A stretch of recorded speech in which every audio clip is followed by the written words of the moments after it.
how you guys doing? What's going on? I'm here to give you guys an update on what happened in Mexico.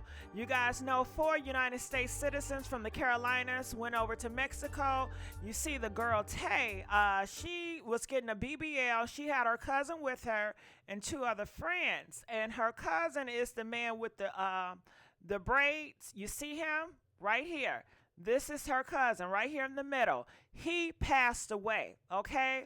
The 2 survivors were the lady, Tay, and Eric Williams. In this video, he is going to speak out, or his relatives is going to speak out. His wife is going to speak out, actually.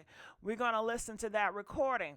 But rest in peace to Mr. Brown and the cousin. He passed away. And he passed away. And Tay had to watch her cousin and the friend pass away.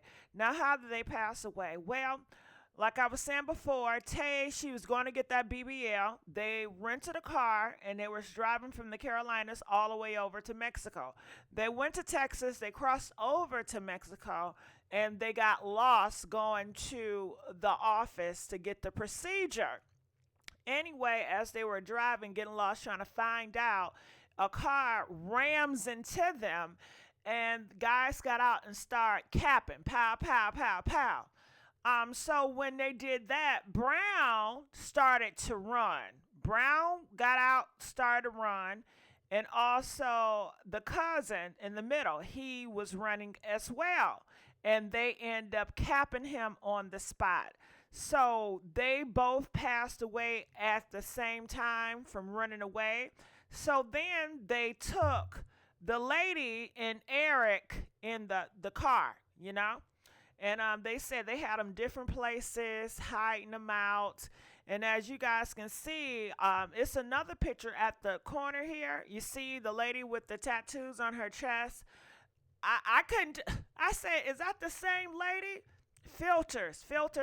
Yeah, that's the same lady. So this is Tay, the lady in the corner, and this is the police, getting her from capturing her. Okay, so make sure you guys like, share, and subscribe to this YouTube channel. I'm about to play this video footage of Eric Williams' wife talking about this.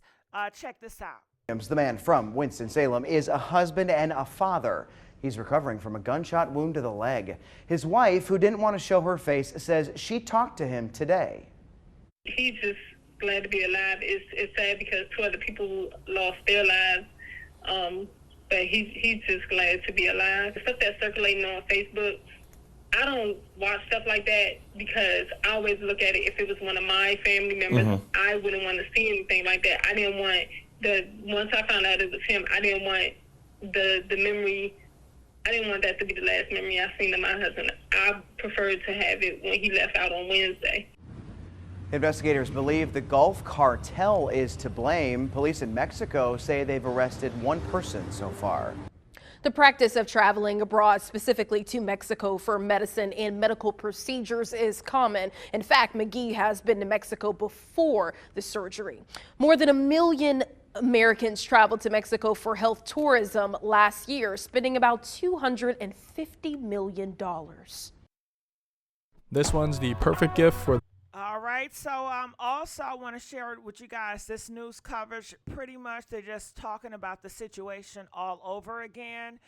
And wow, I will say this is what I've been hearing in the streets in the black community when I go to the black bogs. A lot of people are not buying that she was going there for a cover-up. People are saying she's lying. They were smuggling, sugar boogers.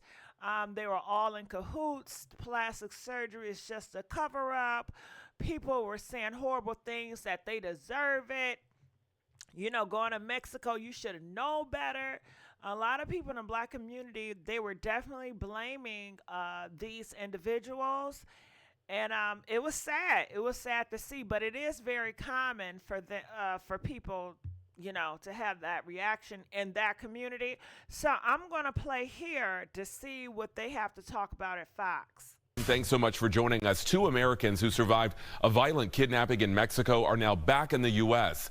2 of the victims, however, were found dead. The 3rd was found severely injured, and the 4th was not hurt. Latavia McGee drove to Matamoros, Mexico with Shaid Woodard, Zindell Brown, and their friend Eric Williams. They were traveling in a van with South Carolina license plates when they were caught in a shootout and kidnapped in what appears to be a case of mistaken identity. Fox News is reporting tonight the group was there for medical treatment and that one of the victims had just had some plastic surgery. Attacks on U.S. citizens are unacceptable, no matter where or under what circumstances they happen. We will continue to work closely with the Mexican government to ensure justice is done in this case. Mexican authorities say they have 1 person in custody and are now searching for others. Now, the U.S. State Department is now renewing its warnings to avoid traveling to certain parts of Mexico now just days before spring break. And this is coming after the tragic events we just talked about in Matamoros. Fox 26's Natalie He joining us live with more on this. So, Natalie, what are you learning about it? Well, Jonathan, for many college kids, spring break is next week. And while some students may have planned to head across the border, U.S. officials now reissuing their warnings for people to cancel or seriously reconsider traveling to Mexico.